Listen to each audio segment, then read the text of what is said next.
Well, it is the next day. I'm off of work, so it's time to get cracking on cleaning this one out. So, I'm gonna clean the agitator. I'm gonna clean all up under here as needed, under the lid and all that, and then the control panel. And then I'm also gonna clean back. I had a heater going on this through the night since it got pretty cold. I didn't want anything in here to get cold or frozen. Under here could use a good cleaning, as best as possible without pulling everything out necessarily and disassembling a bunch of stuff just yet. I may actually wait to do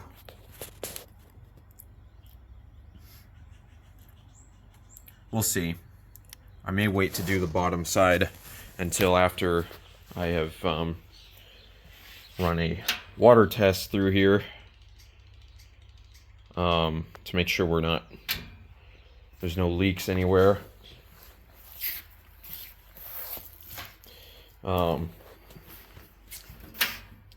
So these machines, the top panel here, the whole entire top panel pulls forward, and then there's clips under here, right here, and right here on either side that release it when you pull forward, and then the whole top lifts up and flips over to reveal the tub and the tub ring and all that good stuff.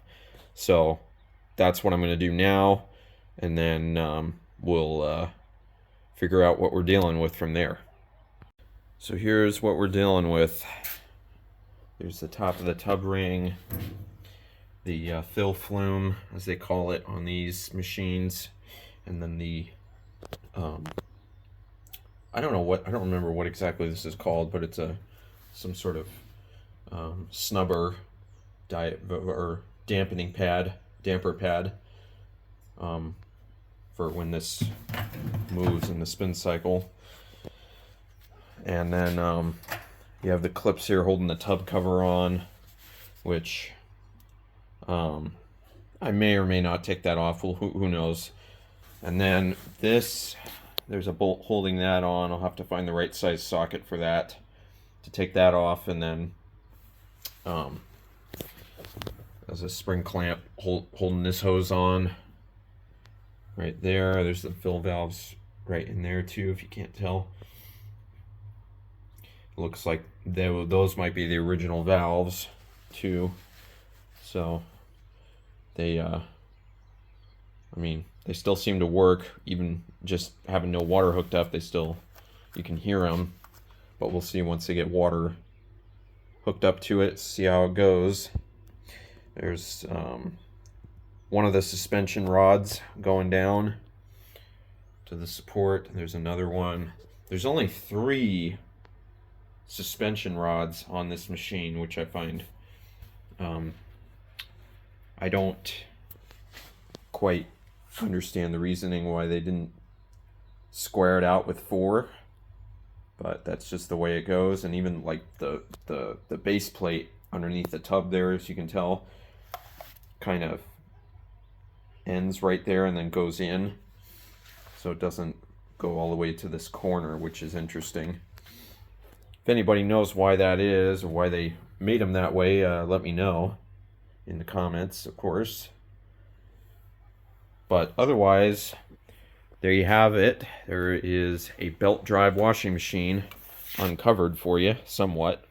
And the underside of here, man, all around, not bad. Really not bad at all. Yeah. Just a little, that'll just rub right off for what it is. There's a little bit of rust right there, not too bad. A little bit of rust there on the edge. All just very minor stuff. And here's the lid switch. That's all encased in there and housing too for however it works. So, okay. With that, I'm gonna go ahead and remove the agitator. This cap should just pull off, and then there should be a 7/16 bolt. You should just have to remove, and then the whole thing should just come out. And then I'll get the bolts or the socket ready for that. Get that removed, as well as pull the fill flume off.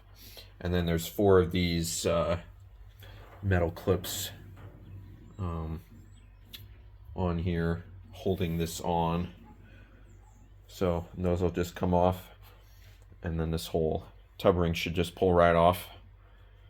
So that should be the furthest we need to necessarily take it apart to clean it, per se.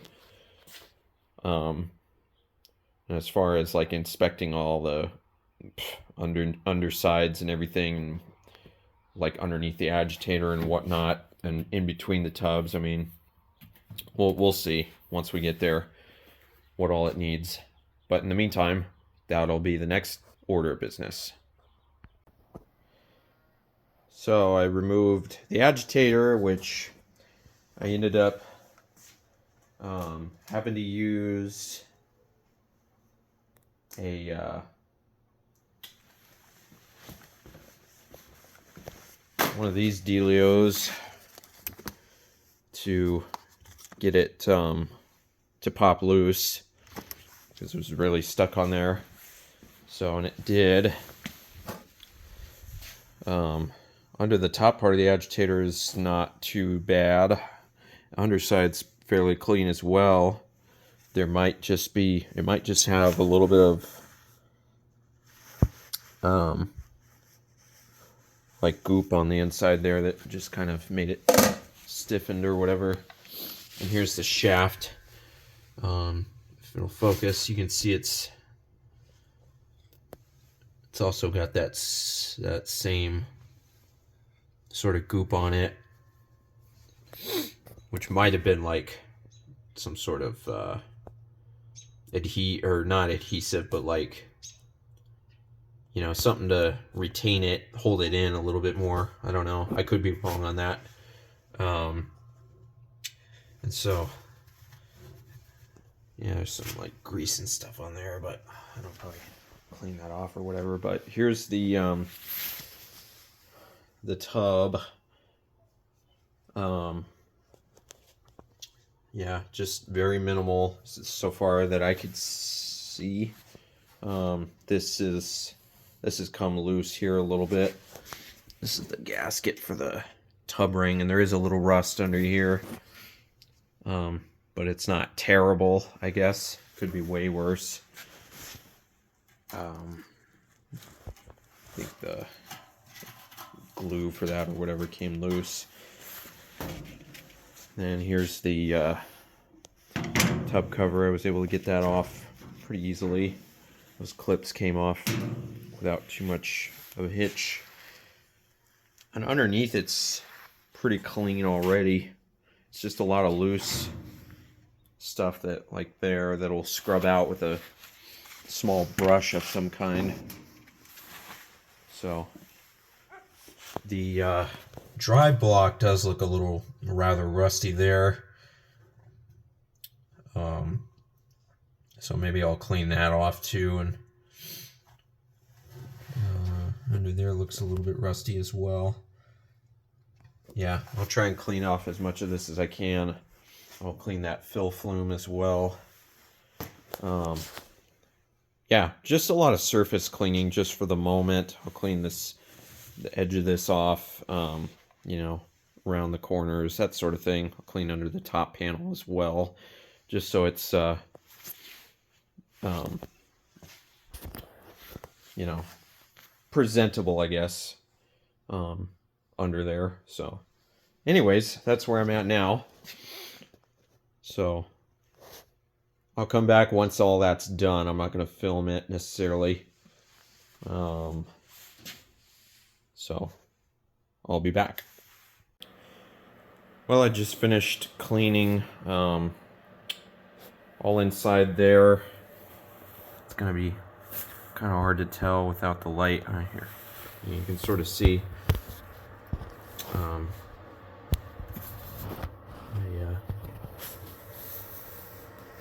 just got it moderately clean. I'm not super worried yet about shooting for perfect. That'll be more of a down the line sort of thing if I do end up getting to that. Like here, you can get a better shot there.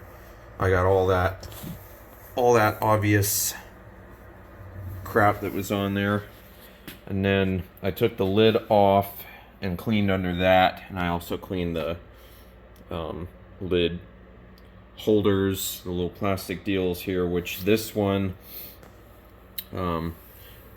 they both have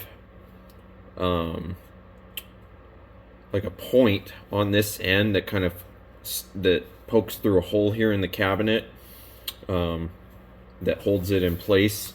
And unfortunately, upon taking this one out, because I had gotten this one out first, popped it out, it pushes forward right here, and you use two hands basically to do that. One hand here and one underneath, kind of pushing it up as you're pushing it forward to release it here. And upon I got that one loosened, and then when I went to take this one out, I didn't have a good handle on the lid, so it broke the point off this piece here completely, which, and I think yeah, it's right under here. You can see that that's supposed to go through the lid there and just sort of hold it in place. That one still has its point on its side, thankfully. And I'm sure you can get new parts like that, are probably still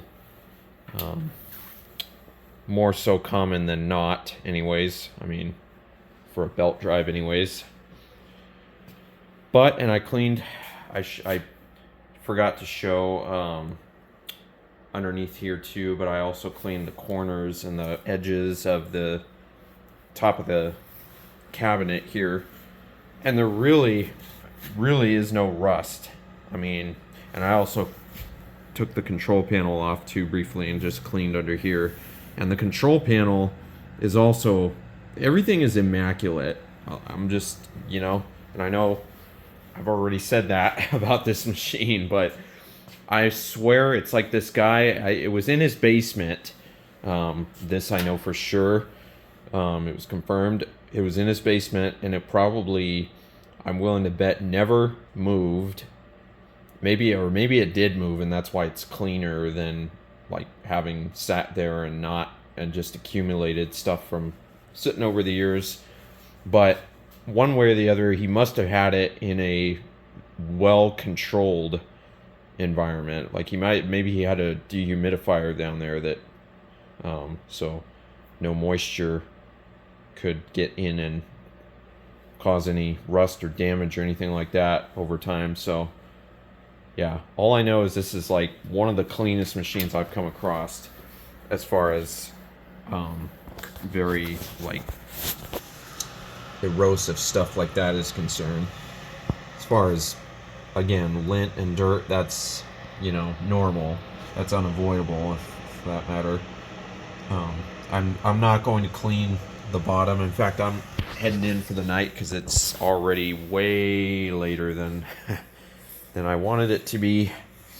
So, the control panel itself, I didn't clean yet because I want to figure out the best way to do that and preserve the pristineness of it, if you will.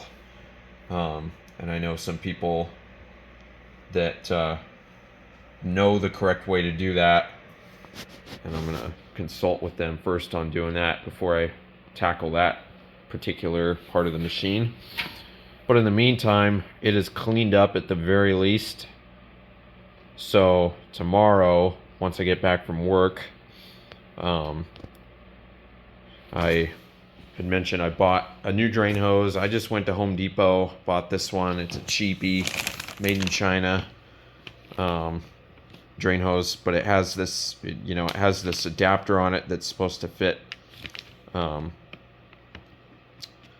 know, 3 different size outlet ports, and it's corrugated, and so yay, China, ever, never built, as they say. So yeah,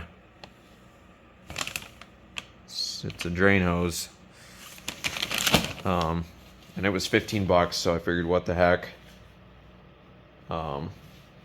It's basically, it's the same hose that I bought for this machine over here, which I have it just sitting there. I was thinking I was maybe originally going to have to steal it from that machine, but I didn't want to, since it's still technically sitting winterized with antifreeze in it, so I don't want to disturb that while it's not still yet the season to open that back up. So anyways, that's going to do it for this video, or this part of the video anyways. We'll come back tomorrow and run a water test in it. Stay tuned.